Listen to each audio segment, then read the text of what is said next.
So we are on chapter 15, and it's called Crickets. And Roxy loves that one because she's fascinated with bugs. She catches grasshoppers and she eats them, and she chases crickets, and she is into all that kind of stuff. So Roxy's really interested in this chapter called Crickets. Yeah, here we go. The crickets sang in the grasses. They sang the song of summer's ending, a sad, monotonous song. Summer's over and gone, they sang. Over and gone, over and gone. Summer's dying, dying. The crickets felt it was their duty to warn everybody that summertime cannot last forever. Even on the most beautiful days in the whole year, the days when summer is changing to fall, the crickets spread the rumor of sadness and change. Everybody heard the song of the crickets. Avery and Fern Arable heard it, and as they walked the dusty road, they knew that school would soon begin again. The young geese heard it and knew they would never be little goslings again. Charlotte heard it and knew she didn't have much time left. Mrs. Zuckerman at work in the kitchen heard the crickets, and a sadness came over her too. Another summer gone, she sighed. Lurvy at work building a crate for Wilbur heard the song, and he knew it was time to dig potatoes. Summer is over and gone, repeated the crickets. How many nights till frost, sang the crickets. Goodbye, summer, goodbye, goodbye. The sheep heard the crickets, and they felt uneasy. They broke a hole in the pasture fence and wandered up into the field across the road. The gander discovered the hole and let his whole family through, and they walked to the orchard and ate the apples that were lying on the ground.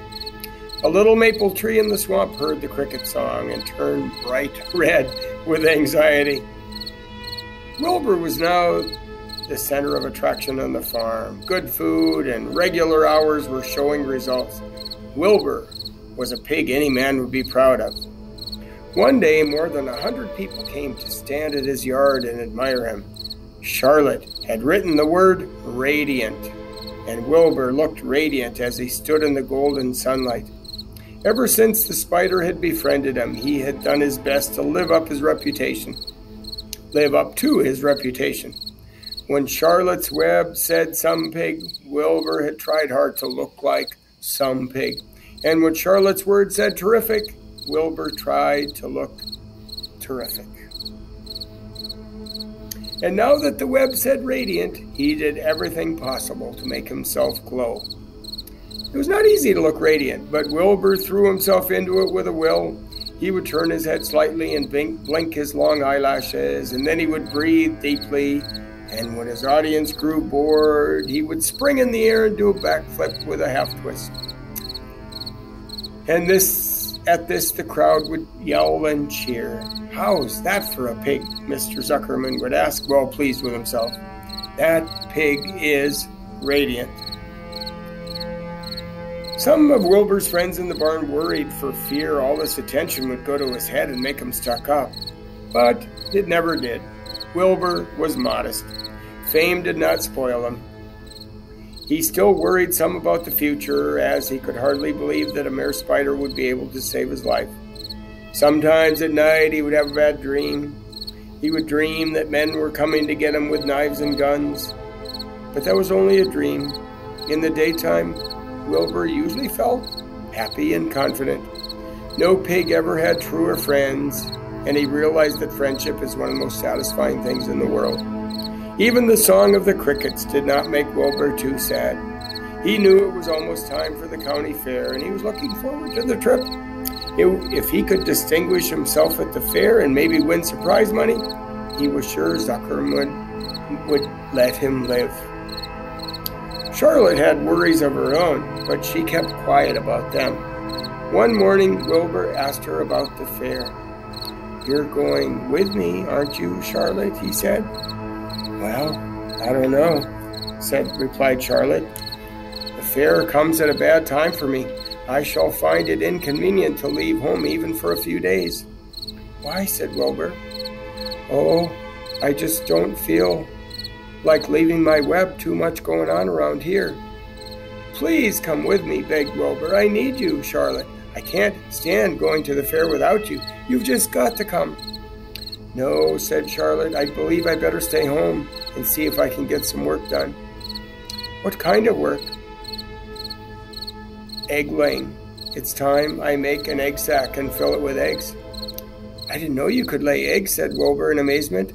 Oh, sure, said the spider. I'm versatile. What does versatile mean? Full of eggs? Asked Wilbur.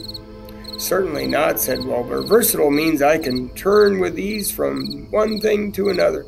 It means I don't have to limit my activities to spinning and trapping and stunts like that.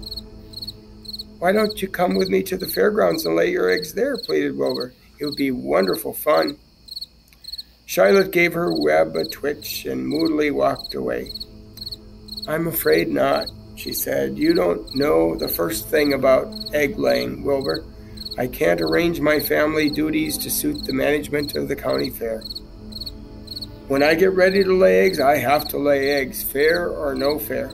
However, I don't want you to worry about it. You might lose weight. We'll leave it this way. I'll come to the fair if I possibly can. Oh, good, said Wilbur.